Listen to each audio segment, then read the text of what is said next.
طلحہ بن عبید اللہ کہتے تھے کہ نجد والوں میں سے ایک شخص حضرت صلی اللہ علیہ وسلم کے پاس آیا، سر پریشان یعنی بال بکھرے ہوئے تھے۔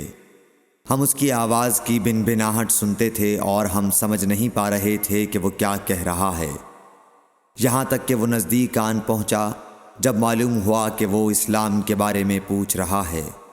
حضرت صلی اللہ علیہ وسلم نے فرمایا کہ اسلام دن رات میں 5 نمازیں پڑھنا ہے۔ اس نے کہا بس اس کے سوا تو اور کوئی نماز مجھ پر نہیں۔ آپ نے فرمایا نہیں مگر تو نفل پڑھے تو اور بات ہے۔ حضرت صلی اللہ علیہ وسلم نے فرمایا اور رمضان کے روزے رکھنا۔ اس نے کہا اور تو کوئی روزہ مجھ پر نہیں ہے۔ آپ نے فرمایا نہیں مگر تو نفل روزے رکھے تو اور بات ہے۔ طلحہ نے کہا اور حضرت صلی اللہ علیہ وسلم نے اس زکوٰۃ کا بیان کیا۔ وہ کہنے لگا کہ بس اور کوئی صدقہ مجھ پر نہیں ہے۔ آپ نے فرمایا نہیں مگر یہ کہ تو نفل صدقہ دے تو اور بات ہے۔